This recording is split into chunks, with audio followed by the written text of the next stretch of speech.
Have you ever experienced mental health challenges and felt hesitant to talk about them? That is an issue that we face in our world today. I believe that it's important to talk about what we experience, including our mental health challenges, because it can help both ourselves and the other people around us. And I'll tell you why I believe this. So I was diagnosed with schizophrenia in 1990, 31 years ago. And at the time I was experiencing these horrifying hallucinations and delusions. I believe that angels and demons were locked in this cosmic struggle for possession of my soul. And this is a bizarre thing to think and a very creepy thing to try to think about telling somebody about. And I didn't want to tell anybody about these experiences for obvious reasons, not only because it felt so weird to me, but because I thought I'd be ostracized and become an outcast in my social circles and not be able to get a job. And so for years, even after I recovered and was able to work again, I told nobody that I had been diagnosed with schizophrenia when I was 18. And this was a kind of hard to police my thoughts, and it felt very closed in. So not to reveal to anyone about that part of my life, my experience. But the change came when I decided I didn't want to hide anymore. I didn't want to live in fear anymore. And I began to talk about, first with close friends, and then with people I would meet and new friends, about my experience with schizophrenia. And it was liberating for me. And I believe it's inspired other people in the years since I started doing that to share about their own experiences as well. Now, when I talk to people, when I travel, about what I do for a living as president of One Mind and why I do it, they almost always relate that they too have gone through something similar or have a friend or a family member who has. And I think it's very liberating for them as well to have these deep conversations that can help change their attitudes about things. So with us today are two leaders in the field of changing minds about mental health using storytelling. I'm Brandon Staglin, and this is One Mind Brainwaves.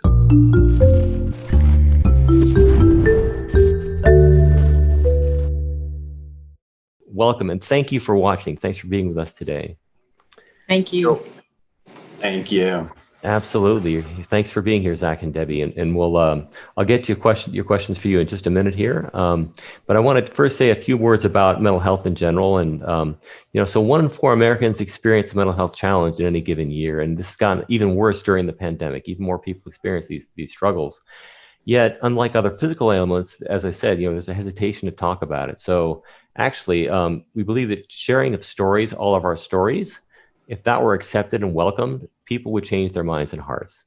So today we're talking with Zach Burton and Debbie Bisno, two people who are igniting the conversation around mental health by sharing individual stories in a stage play to eliminate the stigma which surrounds mental illness. Later in the program, our One Mind Cyber Guide team will share their rundown of a popular mental health app that can help with anxiety and depression. But first, you've heard of the Vagina Monologues. Meet the Manic Monologues, a stage play featuring, as I said, these dozens of true stories about mental illness, told by individuals who've experienced these challenges in themselves. The play debuted at Stanford University in 2019. Now, in the age of coronavirus and social distancing, it's going virtual. Let's have a look at a clip from the show. I'm 12 years old, and I'm studying at our kitchen table. My mom is in the next room reading a book, and my dog is fast asleep at my feet. It's a peaceful night, but I feel uncomfortable, very uncomfortable. The silence is deafening. A lady in white, floating, but her face is undefined. It's a silhouette. She's in a long white gown. Who is she? My heart is pounding and I'm sweating, forehead wet, big sweat trickling down my neck. I want to scream, but I can't, as if she has control over me. She glides over. She's standing right next to me now. She moves close, and I mean really close. My mom doesn't even notice, doesn't look up. My dog stays fast asleep. Is she a spirit? The lady in white starts whispering, but I can't hear what she's trying to tell me. Again. Am I the only one who knows she's here? The next morning, I tell my mom about what happened. And slowly, words of my hallucinations spread throughout my entire family. My family, especially the elders, they believe in spirits coming into contact with the living. You have a third eye, they tell me. My brother, he says, you're lucky. You have a gift. I think my son is like you too, because we've noticed him talking to people in a dark corner of his room, but no one's there. And my mom explains it. You're not the only one who's seen it. Your aunties and your grandmama, they did too. It's an odd thing to be 12 and frightened that you're losing your mind, and have your family not only believe you, but celebrate your special sight. These days, I like to think of my experience as hallucinations. But the belief in spirits was very hard to shake. I think that the only reason I believe in my diagnosis was because the alternative, the idea that you could communicate with another world, was even scarier. Wow, that was an amazing clip. So excited to see this coming to fruition, and I can't wait to see the entirety of the experience. So with me now to discuss their groundbreaking project, the Manic Monologues, and why sharing personal stories is so critical to eroding the stigma around mental health. With us is Dr. Zachary Burton, co-founder of the Manic Monologues, and Debbie Bisno, resident producer at Princeton's McCarter Theater Center, and producer of the Manic Monologues virtual experience. Zach and Debbie, thank you for being with us today, and welcome. Thank you. Thank you. Thank It's you just so terrific much. to be here. Yeah. Great to see you guys today. Thank you. And viewers, please feel free to post your questions for our guests at any time. So Zach and Debbie, got a number of questions for you. I'm interested to learn more about the Manic Monologues, and I'm sure audiences too. Let's start with you, please, Zach. You know, these are really raw and powerful stories about pain and joy, adversity and recovery. So tell us about the creation of this project. I believe the genesis was in your own experience and subsequent diagnosis of psychosis. How did that start things off for you? Yeah, absolutely. I'm more than happy to talk about that, since, as you mentioned, that was really the catalyst for, what we're going to be seeing here. And so for me, my own experience basically culminated in a severe manic episode, and then, as you mentioned, experiences with psychosis. And this all happened while I was during the course of my PhD at Stanford University. And so this, I remember very well those vivid moments. I was relating to what you were saying as well about your own experiences and, beliefs in the moment you may have had. Many sort of similarities for me in the experience with psychosis. And so I was hospitalized, and in the months that followed was diagnosed with bipolar disorder. But thankfully, due to support of others, in large part, I was able to go sort of experience my own recovery through that. And in the wake of that, I was feeling with my then partner at the time, Elisa Hoffmeister, who's the co-creator of the Manic Monologues. We were just feeling this utter lack of relatable, hopeful stories out there. I'm sure everyone has experienced WebMDing symptoms, and similar with mental health, there's so many stories of tragedy, of despair, and of difficulty.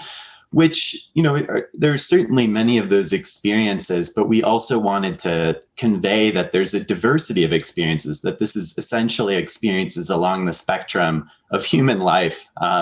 And so along the course of that, and, you know, we'll talk about this later, I'm sure, but we really landed on theater as the medium. And again, the Vagina Monologues is a direct inspiration. I had seen the Vagina Monologues in 2012 during college and was just blown away by the work that Eve Ensler, or now V, has done along with her team to really remove the taboo around female sexuality and make that conversation okay, make people say vagina in the day-to-day. You know, that act alone is amazing. And so that was a lot of the inspiration that was drawn for the Manic Monologues. And as you said, sharing these honest stories. And it was quite the journey because, again, I'm a geologist by training, and Elisa is now a medical student. So theater was not at all our forte, but incredible to see where this has come. So. Well, congratulations on reaching so many people with these stories, and people in the general public too, as we were talking about before the show. You know, it's amazing to see that people in the wider world learning about mental health through these stories. And because so many stories are just told preaching to the choir in mental health conferences and such. And so this is really inspiring to see. Debbie, let's continue the story. You have a long history of success in the theater world, including in Chicago, on Broadway, off Broadway, and on the West End. What attracted you in the McCarter Theater to this groundbreaking project, and how challenging has it been to re-envision and adapt it for a virtual audience? Thank you, and thanks for having me. Thanks again for having me. This was a no-brainer for me when I heard about it. I was called by one of the board members of McCarter, who said, just, you know, telling you about this cool show I heard about at Stanford that went up. And I said, I need to get in touch with the producers. Who are they? And I think I must have Googled. I got to their website. I emailed Zach and Alyssa and said, could we talk? I'm interested in bringing this to McCarter. I was initially attracted because I personally have had experience with mental illness. I have family with experience with mental illness. I went through a very, very rough, deep depression when I was a freshman in college. And that was a long time ago now. I'm much older than Zach, but it was also a time when, you know, therapy was taboo. I mean, I feel like therapy is now being, you know, it's kind of fun to say, my therapist told me XYZ, but actually, you know, in the 1990s, it was really scary. It was a scary time, and there was something wrong with you. And I still feel that obviously exists today, but I was able to go into therapy and get treatment, and it's something that stays with me. It's something that I feel I'm a fierce advocate for, is speaking about mental health and getting help, and the fact that it can be treated. And so when I heard about this project, I thought, you're kidding me. I can link two passions. I can link theater and mental health. I'm in.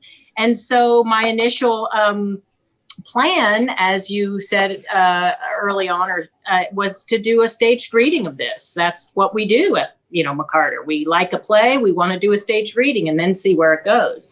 And so that was the plan. And I had contacted a partner at Princeton University. We sit on their campus. We do a lot of partnerships with the university while we're our own independent theater company. And the head of the Princeton Health Services, Counseling Services, Calvin Chin, said, we will definitely partner with you. This sounds great.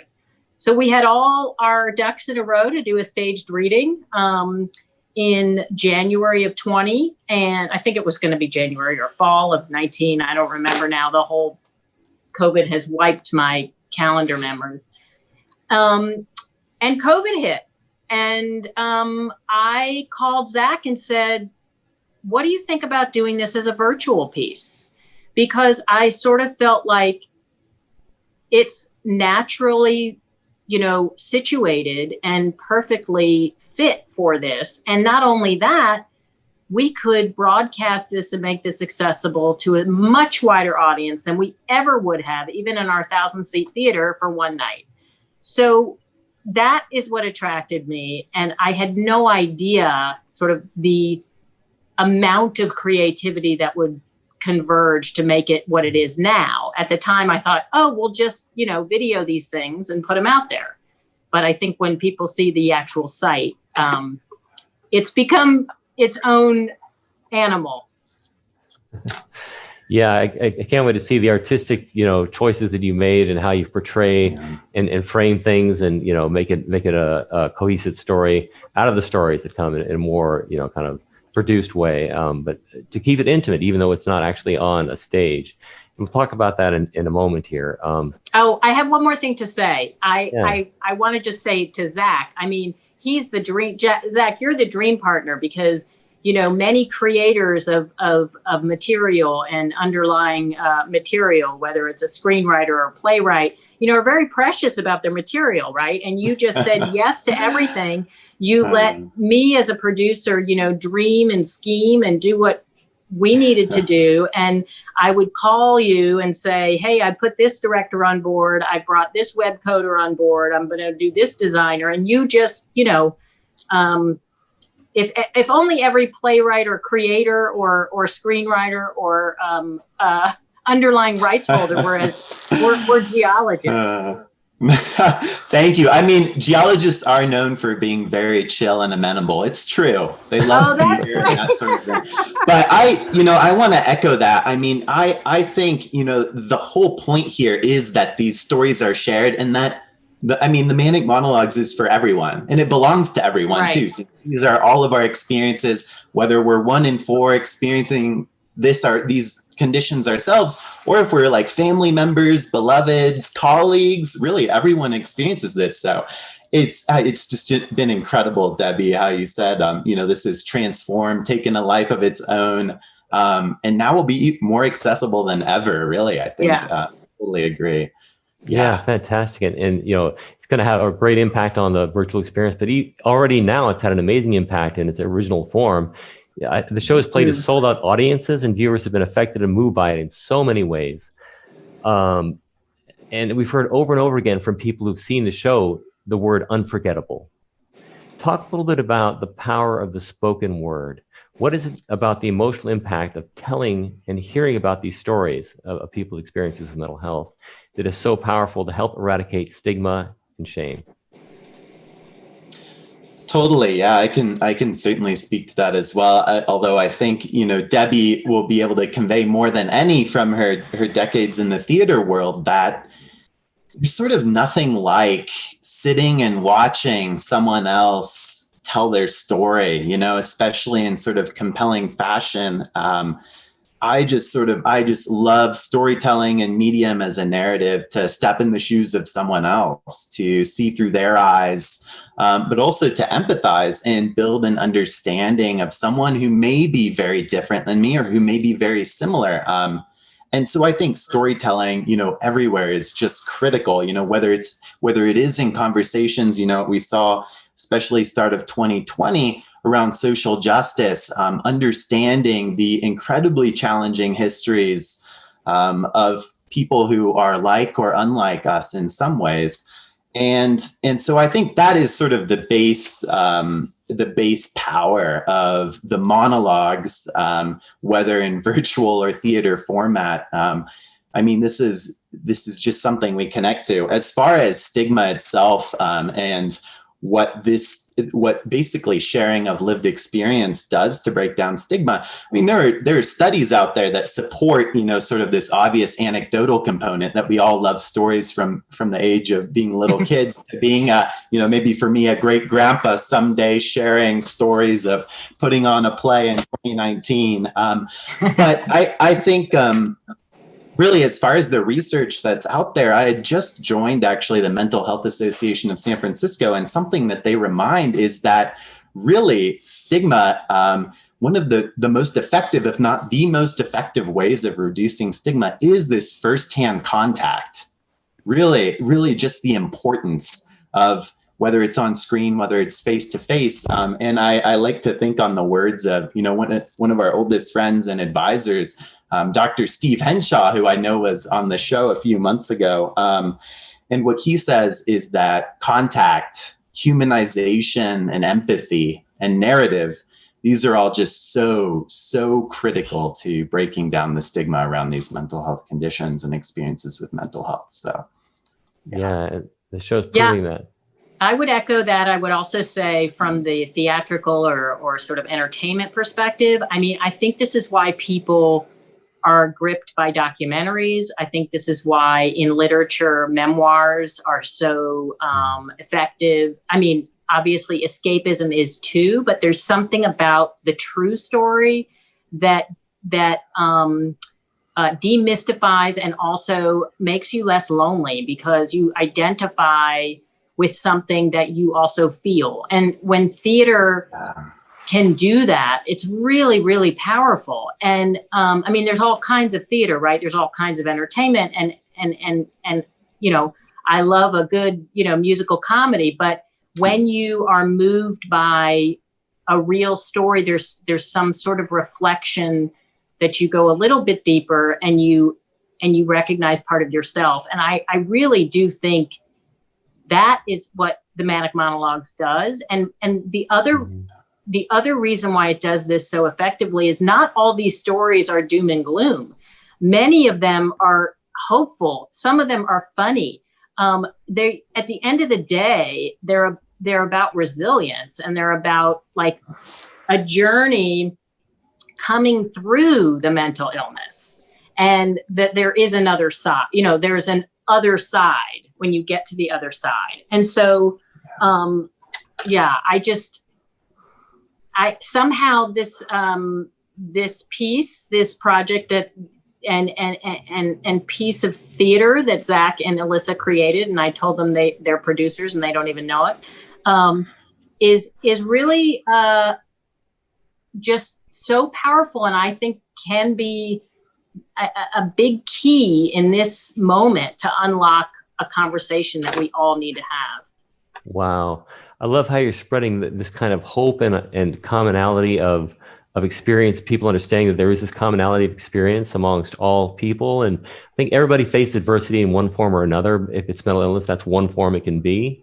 And these stories of people triumphing over adversity or persevering in the face of adversity are just really inspiring to hear about.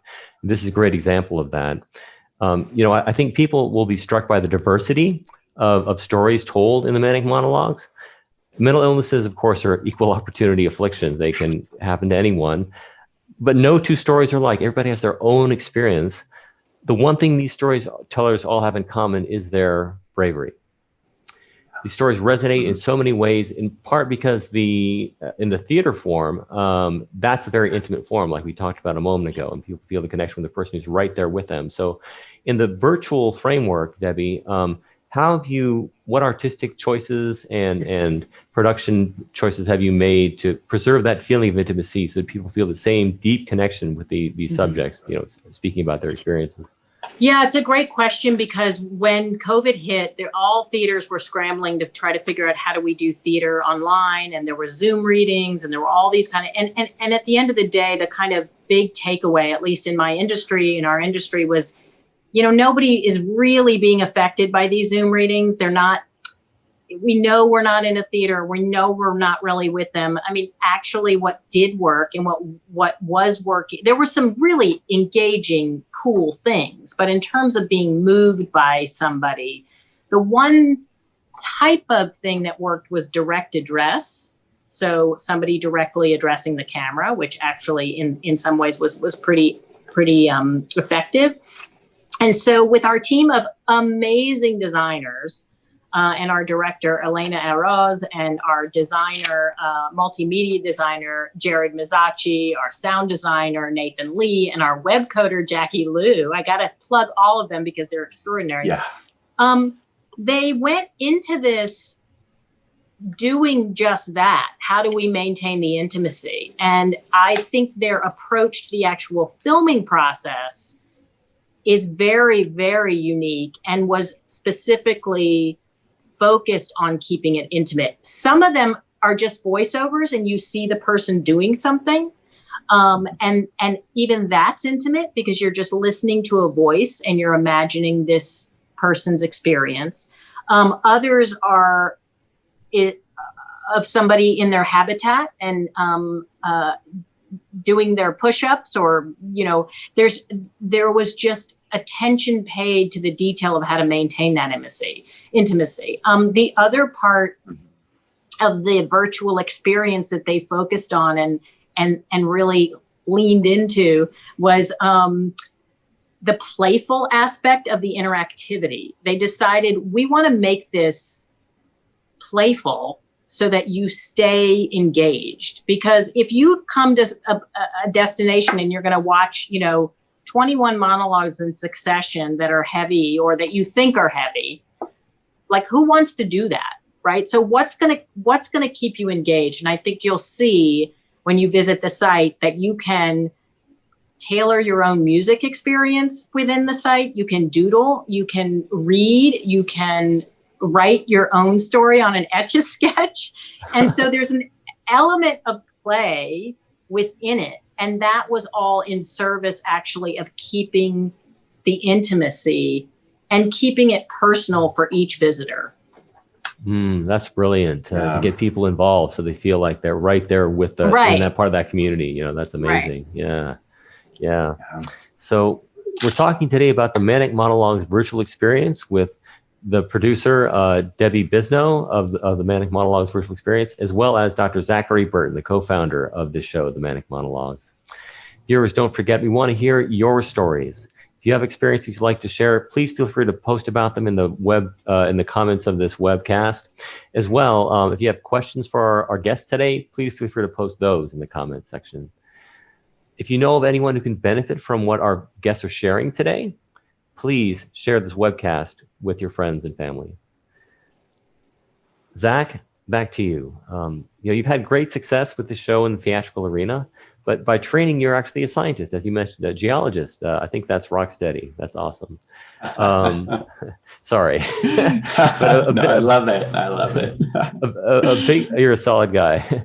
But a big part of what you do is promoting the stigma smashing stereotypes, helping people understand that people with mental health conditions are actually capable of doing, great work in the workplace like you do. And how do you go about doing that? And what does the science say, and what does studies say about the capabilities of people who live with mental health conditions? Yeah, absolutely. I just love sort of the work that seems to be ongoing. One Mind, I know, is a strong focus in the workplace and on workplace mental health. There's a couple of organizations I've been involved with these past few months, one of which is the Better Because Project, or Better Because Collective, that's coming down the road. And then the Stability Network. And what has really drawn me to some of those efforts, and what I have just enjoyed so much and has been so rewarding, is demonstrating to others that, not only can you recover, not only can you, so to speak, live with a mental health condition, but you can thrive, and you can be extremely capable, extremely accomplished in the workplace, or, for example, in the theater arena as an artist, leading a family life. And so, I totally agree with you, Brandon, that I think this conception that people with mental health conditions are somehow less competent, less capable, even less trustworthy is so harmful, and it is outright untrue. And so you mentioned sort of studies on this. I was looking and sort of reflecting. It's amazing. There was a report out by the U.S. Basically the U.S. Surgeon General, their first report on mental health in 1999, so over 2 decades ago. And within that report, it was shared, numerous studies that have been performed by the National Alliance on Mental Illness, as well as the National Institute of Mental Health, that have showed that people who are in recovery, and basically in a recovery state with mental health conditions, are both highly punctual. They're basically just as productive. They even show, in many cases, better job retention, and sort of just this increased motivation and dedication to a job. And so these studies are finding that really in many cases, there's no difference, and that employees who are and who aren't in recovery really are showing similar performance results in these various sorts of metrics. But in many cases, people in recovery are even more productive or even more motivated, even more dedicated to the job. And, I sort of reflect on another sort of experience close to heart, in that my younger brother is a college dropout, but is one of the most motivated people I know, because he's sort of seen what the ramifications of being without work are, or sort of not enjoying a particular environment. And so, again, I think of people who I've interacted with at the community college level, who I have to say are way more dedicated in many cases than these people I've met in Ivy League schools or at Stanford or in my undergrad. And so I think, being in recovery is just this tremendous strength. Of course, this is anecdotal here, but being in recovery, people have experienced these incredible challenges. And so sitting in the workplace, oftentimes may be the least of our worries, And so I think, people are sort of ready to thrive and demonstrate. And really, I mean, that's part of my hope too, as an individual, is showing others that, yeah, you can go on, you can do a PhD, you can be a scientist, but also, you can really contribute to this dialogue, and you can help others. And so I think, just all of the work ongoing to make people more accepted, both in society, but also in the workplace, is just so needed, and really is incredible. So. Wow. I have to second that in a major way, because I never thought I would say this, but I am actually thankful that I went through my deep depression and the depressions that followed, and found the right treatment, found the right, doctor, found the right, she and I always say, well, we found the right cocktail, which is like, essentially, I know what my limits are. I know what I should and shouldn't do. I know I sort of have my zone now, but for the deep depression and even suicidal at the time, I am thankful that I went through that. And at the time, I couldn't imagine all I wanted to be was normal. I remember thinking, can't I just be somebody normal that doesn't, have these extremes, or can't I? And Zach was speaking to this, that not only can you be in the workplace or can you be in the world, but you can actually be kind of a star in the world. I mean, yeah. I think I'm a better producer. I have a more creative mind. And I used to think, and a lot of people in the creative field think, oh, if I get on medication, I will dull my creativity. And that could not be farther from the truth. It is about sort of unlocking your potential to get rid of that which is, stunting it. And just like if you had a rash, you would put some ointment on it to get rid of the rash so you could go skiing, or whatever it is. But it's a very bad analogy. But but you know what I'm saying. Yeah. And so I think that that's something that people don't talk about either, is the medication. I've heard so many times, well, I was on medication, but I'm off now. It's fine. And I thought, well, there's nothing wrong with being on medication if it helps you. Like, what about the person who's on diabetes, has diabetes, or, we take vitamins. So I just want to put that out there too, that,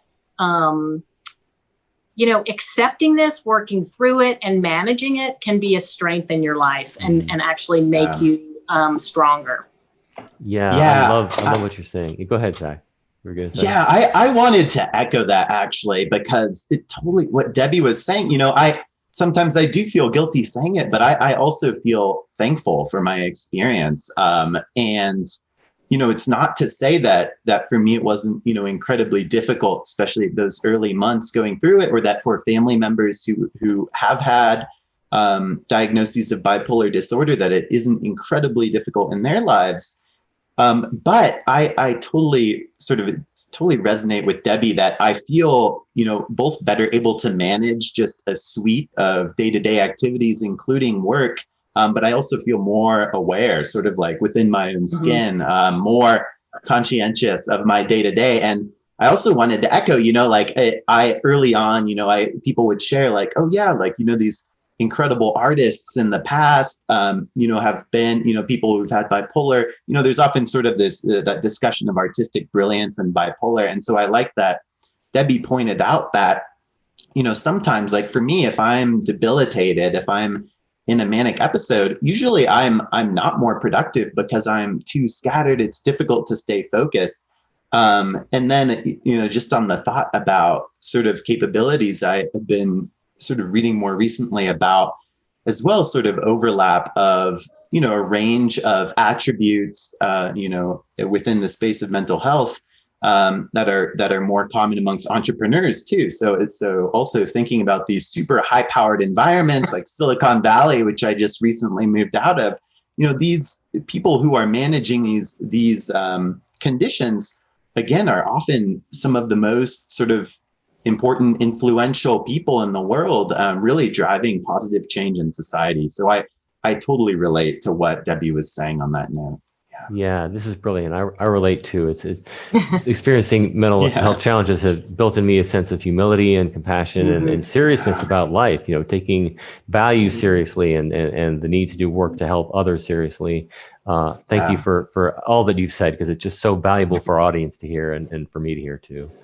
And Zach, you were talking a moment ago about art, creating art. And I want to ask Debbie about that, because actually one of the storytellers in the virtual experience is shown sculpting a figure out of clay.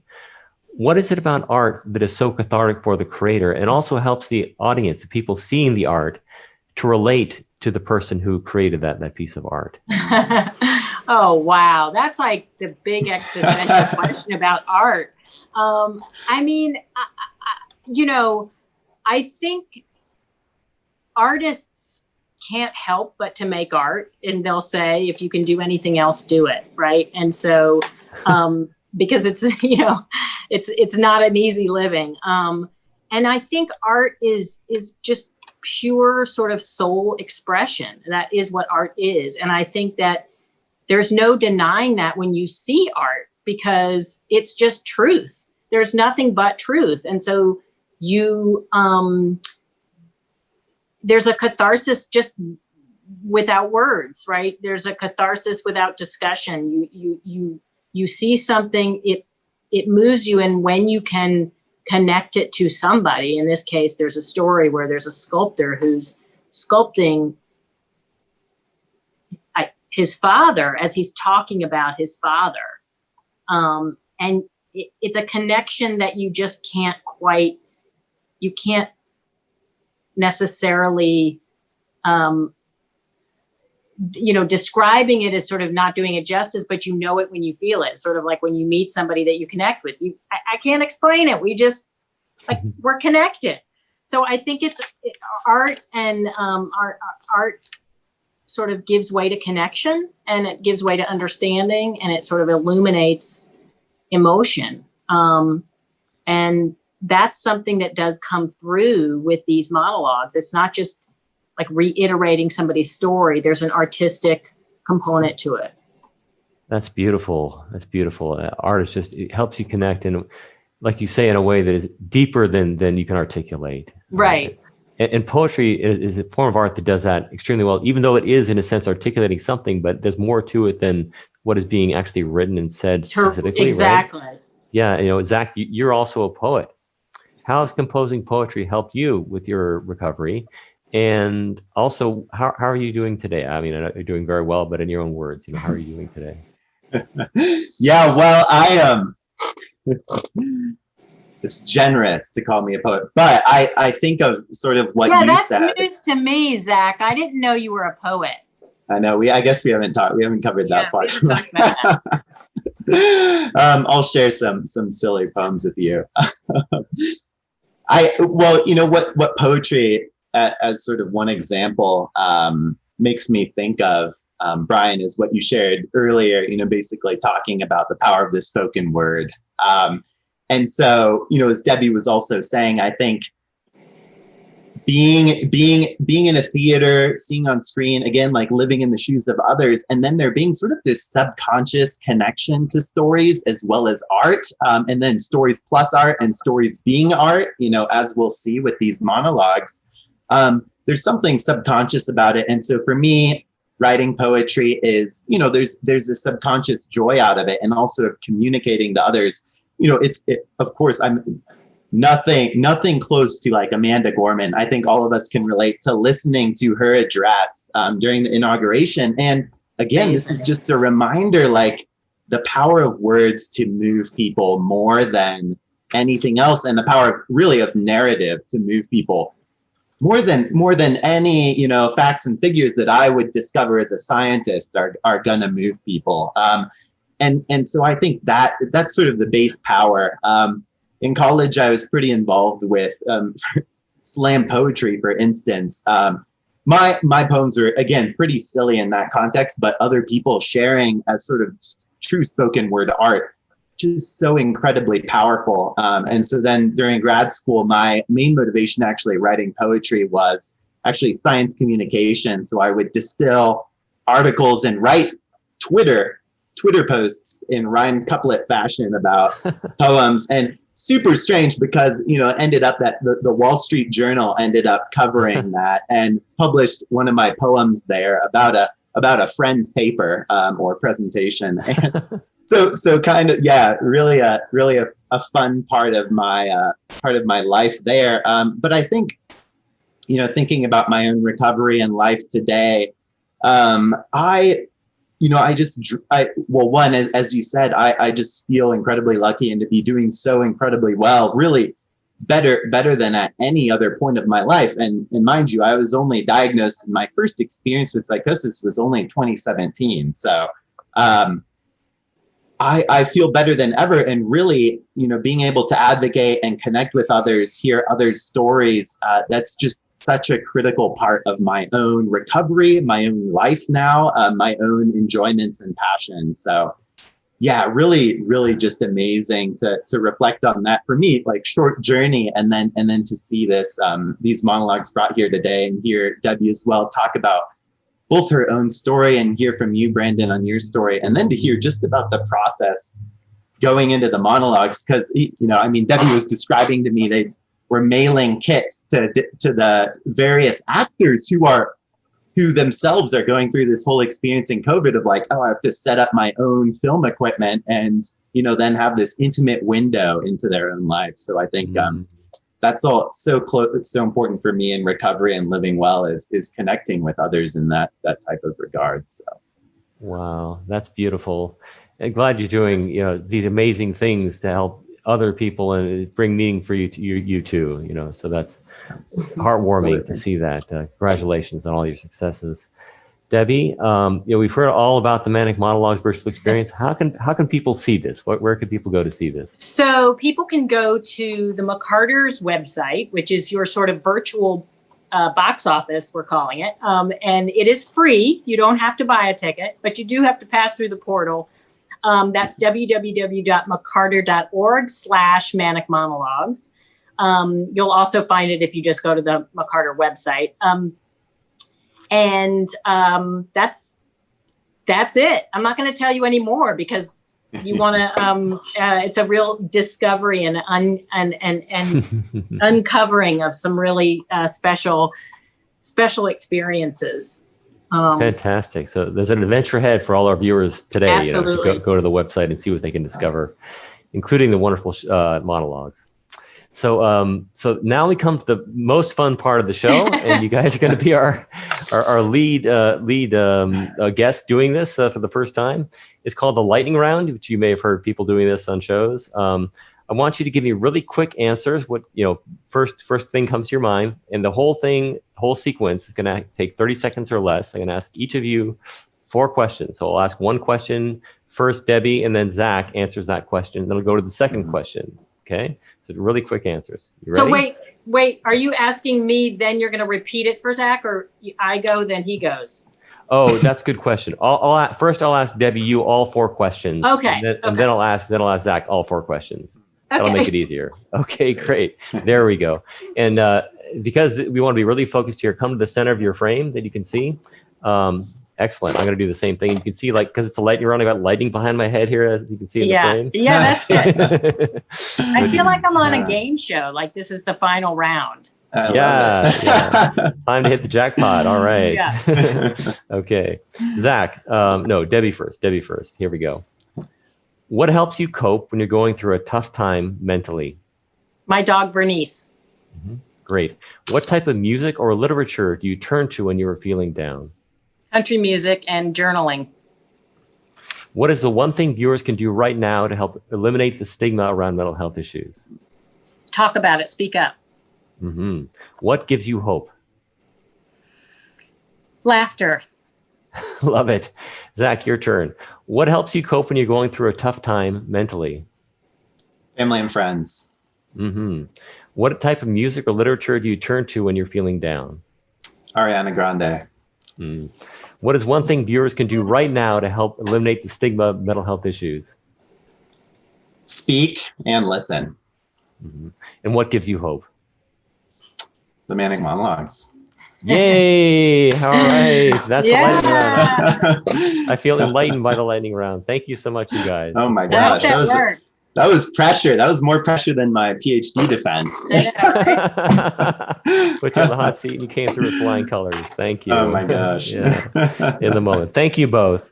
Thank you. I hope this thank you. was what you wanted, and Yeah.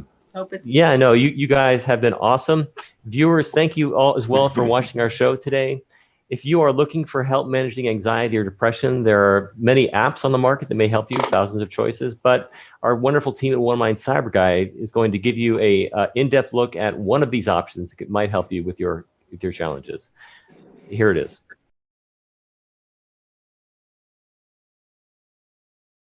Hello, my name is John Bunny, and I'm a digital mental health specialist at One Mind Cyber Guide. We spend lots of time talking to people about mental health apps, what they like about them and what they don't like about them. In our research, we've heard from lots of people that one barrier to using mental health apps are concerns about privacy and security. This is understandable, as in some cases you might be entering sensitive, private information about your well-being, which you don't want other people to see. Just like any other technology you use, you should only use apps you trust and are confident in their ability to protect your data. Any app you use should have a privacy policy that informs you about how the app handles your data. In a recent study, we found that over half of apps for depression don't have a privacy policy. You can check for a policy in the App Store at the bottom of the app page. If an app doesn't have a policy or you are unsure of the security of the app, avoid using it. At One Mind Cyber Guide, we review privacy policies to check if key pieces of information about what happens to your data are covered in the policy. We believe developers should be as transparent as possible about how they handle data, so you can make informed choices about the apps you use. Sanvello is an app aimed at helping users manage their mental health, ranging from symptoms of anxiety and depression to improving general well-being. The app is based on techniques of cognitive behavioral therapy, or CBT, a gold standard in mental health practice.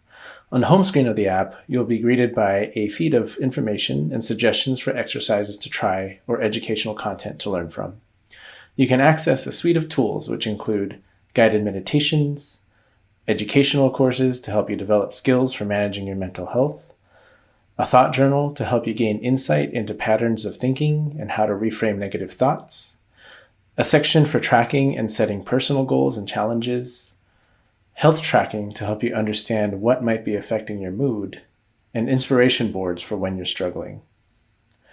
If you're interested in reviewing your progress, there's a section where you can track the activities you complete, your mood, and the results of various check-ins.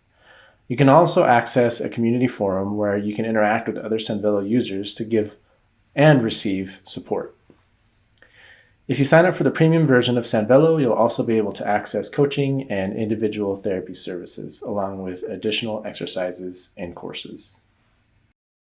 We reviewed Sanvello at One Mind Cyber Guide, and it scores highly on our credibility scale, scoring 4.33 out of 5, and on our user experience scales, scoring 4.58 out of 5. It also has acceptable transparency around data security and privacy. You can learn more about Sanvello on our app guide at cyber.guide/Sanvello. Stay tuned next week for another app review. Thank you, Cyber Guy team. And viewers, thank you too. It's been wonderful to have you with us today on the show. Don't forget, you can post questions or see all of our past One Mind Brainwaves episodes at onemind.org/brainwaves. Thanks, everybody. And remember, you have a story that's worth telling. I hope you'll share it someday, if not right now. Thank you.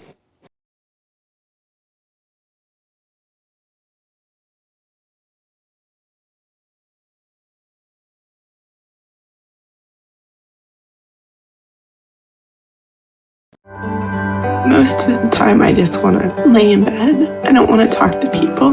Mental illness is the world's leading cause of disability. And right now, our mental health is being put to the test. Who is leading the discoveries to provide quality mental health care from the lab to the front lines? We are One Mind, accelerating brain health for all. Help us fund new treatments at onemind.org.